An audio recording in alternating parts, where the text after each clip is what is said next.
Wells Fargo presents one of the surest ways to grow your money. A Wells Fargo CD account, where you can earn a 5.00% annual percentage yield on an 11-month term with a minimum opening deposit of $5,000. Visit a Wells Fargo branch or wellsfargo.com/CD rates to open a CD account and start growing your savings with us. Wells Fargo Bank, N.A., member FDIC. This is SpaceTime, Series 25, Episode 136, for broadcast on the 16th of December 2022.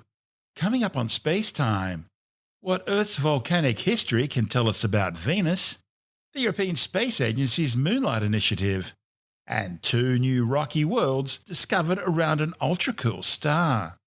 All that and more coming up on SpaceTime. Welcome to SpaceTime with Stuart Gary.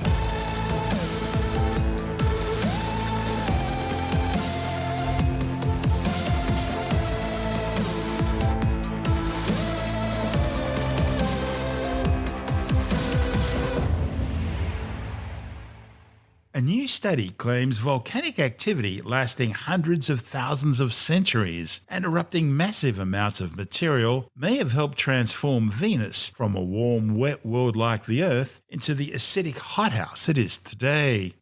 The findings, reported in the Planetary Science Journal, suggest that by understanding the record of large igneous provinces on Earth, scientists can better understand if these events may have caused Venus's current environment to evolve. As well as being Earth's nearest planetary neighbour, Venus is considered to be Earth's sister planet. You see, they're both roughly the same size. They have a similar mass and diameter. They were formed under the same conditions in the same part of the solar system and out of the same materials. Scientists once thought Venus's dense cloud cover meant lots of rain. After all, it's closer to the sun than the Earth, so temperatures are hotter, and that could mean more water evaporation and hence more rain clouds. So scientists envisioned that under all those thick clouds, Earth's sister planet was covered in a lush tropical green rainforest. Think of the Amazon on steroids. However, once astronomers began sending spacecraft to Venus, they quickly discovered that it's actually the closest thing to hell in our solar system. Venus has a runaway greenhouse effect, and that's produced a world where surface temperatures average a scorchingly hot 462 degrees Celsius, hot enough to melt lead. And the rain produced by the planet's thick shrouding cloud cover isn't water, but droplets of metal-eating sulfuric acid. The cloud cover is so heavy, it crushes Venus's carbon dioxide-rich atmosphere like the lid of a pressure cooker, giving the planet a surface pressure some 92 times greater than the average sea level surface pressure on Earth. Scientists have seen what looks like snow caps on some of Venus's taller mountain ranges, but that snow isn't frozen water, it's actually metallic. So, on Venus, you get to be crushed, roasted, burnt and broiled all at once. Not bad for a world named after the Roman goddess of love and beauty. Venus is also very weird compared to the Earth in other ways. For example, it rotates backwards compared to most other planets in the solar system. That means the sun rises in the west and sets in the east. And it rotates extremely slowly, a day on Venus lasting some 243 Earth days. In fact, a Venusian day is longer than a Venusian year. It takes Venus 224.7 Earth days to complete one orbit around the Sun. The surface of Venus is dominated by well over 1,600 volcanic structures. That's more than any other planet in the solar system. The study's lead author, Michael Way, from NASA's Goddard Institute for Space Studies in New York, says the large igneous provinces seen on Venus are the products of periods of large-scale volcanism lasting tens of thousands, maybe even hundreds of thousands of years. These massive fields of solidified volcanic rock cover some 80% of Venus's surface. Way estimates that volcanoes on Venus could have deposited more than 160,000 cubic kilometres of volcanic rock onto the planet's surface. That's enough molten material to bury the entire state of New South Wales or Texas almost a kilometre deep. And it's these massive volcanic outpourings which may have initiated Venus's current conditions sometime in its ancient history. In particular, the occurrence of several such mega-eruptions over a short period of geologic time, within say 1 million years, could have led to the runaway greenhouse effect which kicked off the planet's transition from warm and temperate to hot and dry. Wei says while scientists aren't yet sure exactly how often the events which created these fields on Venus occurred, we should be able to narrow them down simply by studying Earth's own geological history.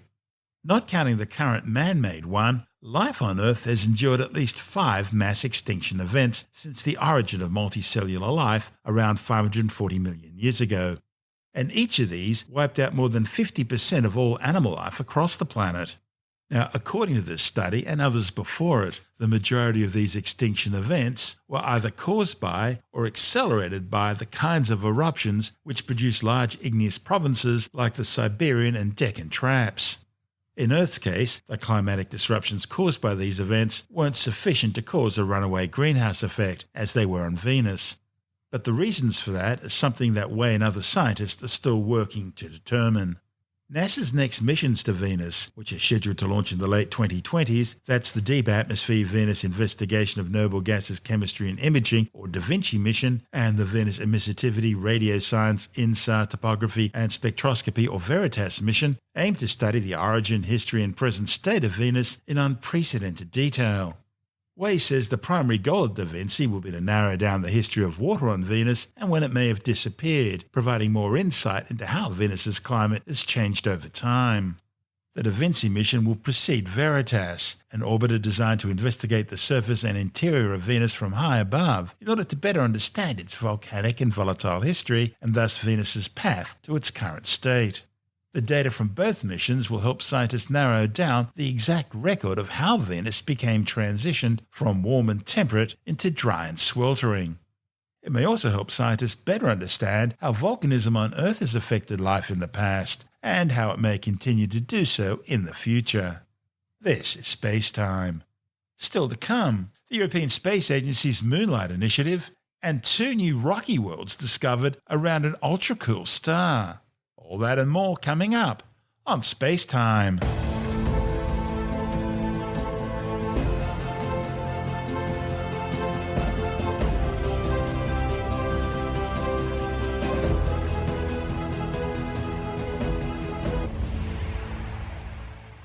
The European Space Agency has commenced development of the Moonlight Initiative, a new project designed to ultimately provide autonomous lunar communications and navigation services.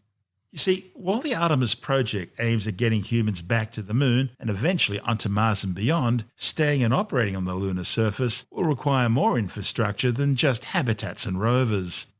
To achieve a permanent and sustainable presence on the Moon, reliable autonomous lunar communications and navigation systems will need to be deployed. Think of it as a sort of lunar version of GPS. As well as Artemis, dozens of other international, public and private missions are also setting their sights on the lunar surface in coming years. And so the European Space Agency is working on the Moonlight Initiative to become the first off-planet commercial telecommunications and satellite navigation provider. The initial plan will see the launch of 3 or 4 satellites into Earth orbit. They'll be transported to lunar orbit by a space tug and deployed one by one to form a constellation of lunar satellites. The exact number and specifications of these spacecraft are currently being developed, but the aim is to provide both satellite navigation and high-speed data transmission services. Right now, it's thought the constellation's orbits would be optimized to give the best coverage to the lunar South Pole, where sustained sunlight and polar ice are making it the focus of upcoming missions. These would require highly eccentric orbits. The Moonlight Initiative would provide the capabilities necessary to serve planned and future missions with both a navigation service that enables accurate real-time positioning for all lunar missions and communications, from the surface to the satellite and from there either to the Gateway Space Station or direct to Earth. This report from ESA TV. Going to the Moon was the first step. Staying there is our next ambition. With dozens of international public and private missions setting their sights on the lunar surface in the coming years. But the technologies we take for granted here on Earth, satellite navigation systems like Galileo or GPS, video calls, or even fast file transfer, are very limited on the Moon. Since the Apollo program, very few lunar missions have managed to land successfully. We cannot have a sustainable lunar presence without reliable and autonomous communications and navigation. That's why ESA is working with its industrial partners on the Moonlight initiative to become the first off-planet commercial telecoms and satellite navigation provider. Launched into space, 3 or 4 satellites are carried into the Moon's orbit by a space tug and deployed one by one to form a constellation of lunar satellites. These relays connect to Earth via 3 dedicated ground stations, forging a data network that spans up to 400,000 kilometers. The constellation's orbits are optimized to give coverage to the lunar South Pole, whose sustained sunlight and polar ice make it the focus of upcoming missions. Moonlight will provide data capacities sufficient to serve these planned and future missions over the coming decades, with a navigation service that enables accurate, real-time positioning for all lunar missions. The Argonaut, or any lunar lander, could greatly benefit from the Moonlight program. With a simplified navigational subsystem, our lander saves mass, reducing cost and enabling other equipment to be carried. Its position is tracked in orbit and descent with accuracy of just a few meters, sending real-time telemetry and video footage to Earth as it touches down safely in its target area. It completes health checks and deploys its payload, whether that's supplies for the moon base or a science mission. A rover connects to the Moonlight network, either via the lander or directly to the constellation. Navigating autonomously, it saves huge operational costs, collecting lunar samples that can be brought safely back home again. The Moonlight system is designed to be scalable and adaptable. ESA is working closely with NASA on LunarNet, a new framework for lunar communication and navigation standards that ensures compatibility, so our global customer base can use the service for their own missions or deploy complementary technologies that could join and enhance the network.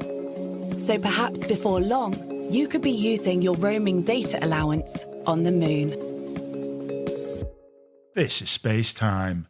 Still to come, 2 new rocky worlds discovered around an ultra-cool star, and later in the science report, Washington warns that China's nuclear arsenal is likely to more than triple to around 1,500 nuclear warheads by 2035. All that and more still to come on SpaceTime.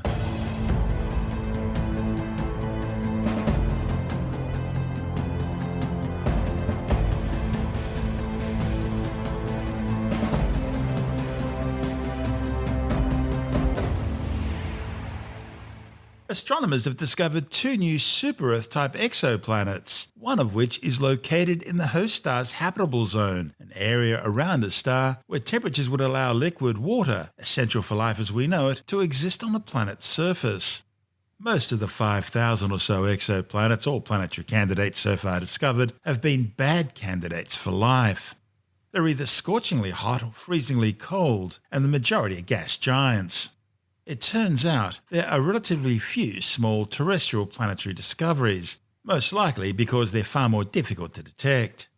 The new discoveries, reported in the journal Astronomy and Astrophysics, are orbiting a small cool star known as TOI 4306, located just 100 light-years from Earth. Astronomers first detected a planet orbiting around the star last year from NASA's Planet Hunting Test Space Telescope. TESS uses the transit method to detect a slight dimming in light coming from a star caused by an orbiting planet transiting or passing directly in front of the star as seen from Earth, thereby blocking out some of the star's light.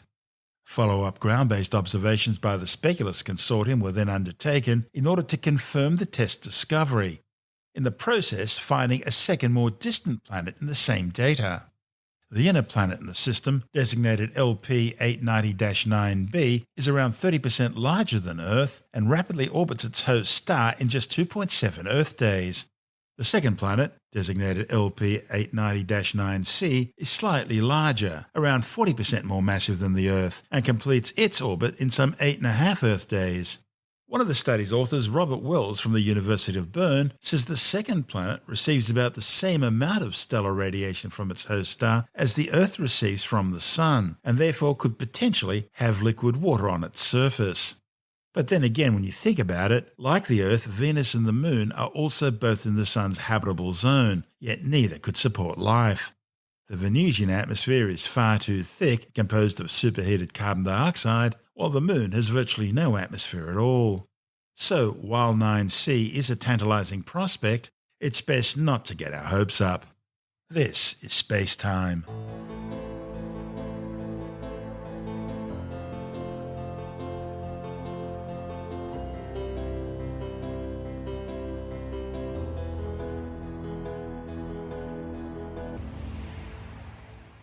And time now to take another brief look at some of the other stories making news in science this week with a science report.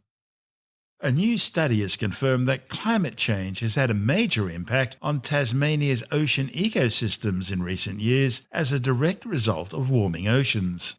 The findings, reported in the Journal of the Proceedings of the Royal Society B, looked at how fish, macroinvertebrates and algae populations have changed over the past 27 years across nearly 100 reef sites. The researchers say that these sites have seen an average of 0.8 degrees Celsius of warming in that time. The overall fish biomass has increased, microvertebrate populations and diversity have decreased, and algal cover has also decreased, especially over the last decade. What's basically happening is that as temperatures in the ocean around Tasmania increase, fish from further north migrate southwards, forcing many of the fish living in that area to move further south, often into areas that no longer offer habitation. And that leads to extinction. Scientists have created the smallest ever mobile life form. The origin of all biological movements, including walking, swimming or flying, can be traced back to cellular movements. However, little is known about how cell mobility arose in evolution. Now a report in the journal Science Advances describes a study which looked at 7 proteins believed to be directly involved in allowing spiroplasma to swim and observing what happens when those bacteria are injected into a synthetic bacteria named SYNC3 through genetic engineering. SYNC3 was specifically designed and chemically synthesized to have the smallest genomic DNA possible, including the minimum essential genetic information required for growth from the smallest genomes of naturally occurring mycoplasma bacteria. The result of this new hybrid saw genetically re-engineered SYNC3 change from its normal spherical shape into a spiraling helix, which was able to swim by simply reversing the helix's direction just like spiroplasma. Further investigation revealed that only 2 of these newly added proteins were actually required to make SYNC3 capable of minimal swimming. The result created the smallest mobile life form ever invented with the ability to move on its own. Researchers say it will advance science's understanding on the evolution and origins of cell mobility. A new Pentagon report warns that China's nuclear arsenal is likely to more than triple to 1,500 warheads by 2035. The study also pointed to the increasing sophistication of the country's air force. Washington's identified Beijing as the most consequential challenge to the free world today, with programs to develop new nuclear warheads and delivery platforms that at least equal the effectiveness, reliability, and/or survivability of those under development by the United States. The report also warned that Beijing is working to modernize its ballistic missile arsenal, undertaking some 135 missile tests during 2021, which is more than the rest of the world combined, excluding those fighting conflicts. China already has the world's largest navy, with over 350 surface ships and submarines, and the 3rd largest air force in the world, with over 2,800 aircraft. It's now developing new intercontinental ballistic missiles that will significantly improve its nuclear-capable missile forces. The report also takes aim in the way in which China is employing its military in the Asia-Pacific region, saying it's adopting more coercive and aggressive actions. The report also highlights how over the last few years, China's naval vessels and aircraft have been exhibiting a sharp increase in both unsafe and unprofessional behaviour, actions which risk a major incident or accident occurring. And finally for this week, the problem with politicians is that they have horizons which only ever see to the next election, basing their actions on the latest polls and surveys rather than doing what's best for the nation in the long run. Now, fact-checkers have highlighted some of the problems these surveys entail. They looked at one which reveals that half of all respondents said they either regretted getting vaccinated against COVID-19 or were happy with the decision to remain unvaccinated. That poll showed that only 35% out of the more than 45,000 people who took part in the survey and were vaccinated would make the same decision again.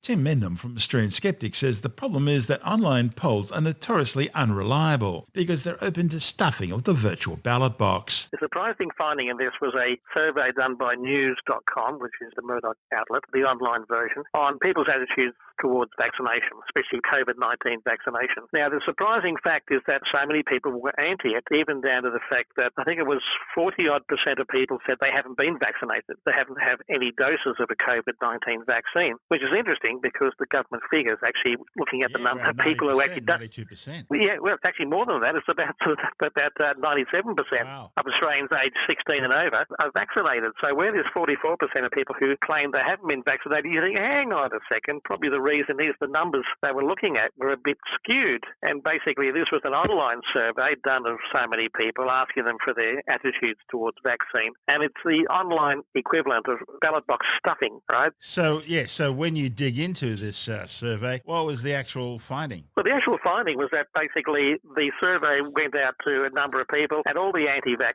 groups around the world said vote on this. So they swamped the survey with their responses, which was sort of from everywhere and highly skewed towards anti-vaxxers. It was a campaign done by the anti-vax groups. They saw this survey, they said, let's take advantage of it, tell your mates, tell your friends everywhere throughout the world, go onto this survey and stuff the result, which they did. So therefore, basically what they find is that the survey... Quite literally. What they found was that, therefore, this survey was absolutely useless. And it's a lesson about all online surveys. They can be easily manipulated by people who wanted to give a false impression. But they keep quoting online surveys, and they're very hard to keep accurate online surveys unless they're by invitation only. But in this case, it was open slather, and they got slathered. Can we equate this to what we see with Twitter, where the Twitterati are so one-sided in their condemnation of something? The politicians believe it, but it turns out most of the condemnation is coming from bots. Yeah, because if you have a site saying this is a political party A site, you're not going to get people in favour of political party B, right? So if you look at one particular site and say these people are all in favour of whatever policy it is, therefore that must be the right way to go because there's such overwhelming support. No, if you go to a site that is dedicated to a particular cause, or in this case an audience which is dedicated to a particular cause, you're going to get a skewed result. One example, just similar but not quite the same area, I know someone who scammed a online survey in which the prize was a TV for the winner. He sent out, I think, about 1 million entries. He just set up an algorithm or a little control on his computer to just keep bombarding this survey with his results. And he won, of course, because he vastly outnumbered everybody else just by using computer technology to sort of manipulate the results. Now, that's a different area, but this is not computer technology, it's people technology. And people, voters, people, surveys, whatever, totally changing what the results are in reality. And therefore, all these people who were saying they were anti-vaccine, they were sort of those people who said they regretted getting the vaccine, these 40-odd% of people who said they'd never been vaccinated, which is obviously wrong as far as the general population goes. That instantly shows you that this survey was suspicious. And yet the Newscom published it very happily, saying, look what this survey says, blah, blah, blah. And you think, but it's BS.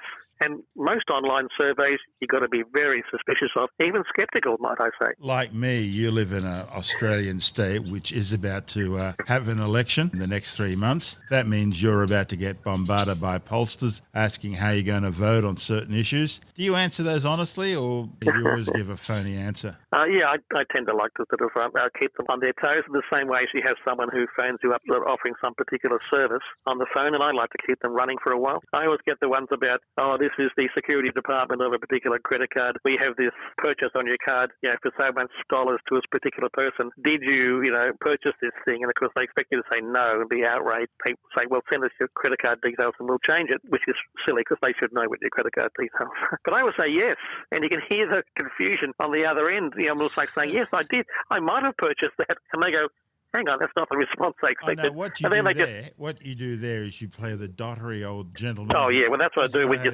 computers, yeah. Yeah, you'll fix up your computer. Keep them online for 10 minutes or so. It's great. And then by the time they finally twig as to what's happening, they really don't like you or your relatives anymore. But it keeps them away from someone else who might be more vulnerable. Yes. Yeah, I had someone, I went for about 20 minutes actually, very interested in their product and their service, and they got so excited that someone actually was. They went and got the manager to confirm it, and the manager got on the line, and I denied everything. And I said, what? I don't know about this. And you can almost see the manager staring at them. Another good one is to simply ask the telemarketer or whoever what they think of their manager, and are they happy working there? And is this the job they've always wanted all their lives? Yeah, you try different things. James Randi used to have a wonderful thing. His answering machine on his phone was, yes, it's Randy. Can you just hang on for a second? And that was the recording. And then people are waiting for the beep. And he had them wait. I do the things like, oh, yeah, hang on a second, there's someone at the door. And then you hear the voice over the phone, hello.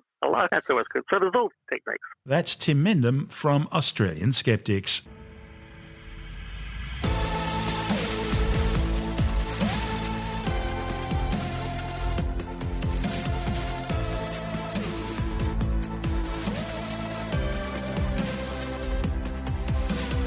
And that's the show for now.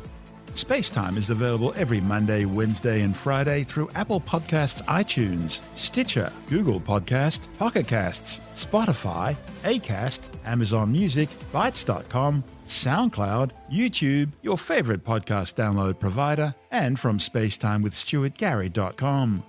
SpaceTime's also broadcast through the National Science Foundation on Science Zone Radio and on both iHeartRadio and TuneIn Radio. And you can help to support our show by visiting the SpaceTime store for a range of promotional merchandising goodies, or by becoming a SpaceTime patron, which gives you access to triple-episode commercial-free versions of the show, as well as lots of bonus audio content which doesn't go to air, access to our exclusive Facebook group, and other rewards. Just go to spacetimewithstuartgary.com for full details.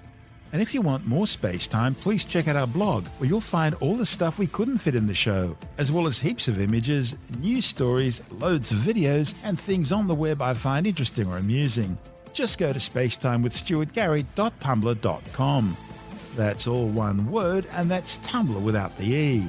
You can also follow us through @StuartGary on Twitter, @SpaceTimeWithStuartGary on Instagram, through our SpaceTime YouTube channel, and on Facebook, just go to facebook.com/SpaceTime with Stuart Gary. And SpaceTime is brought to you in collaboration with Australian Sky and Telescope magazine, your window on the universe. You've been listening to SpaceTime with Stuart Gary. This has been another quality podcast production from Bytes.com.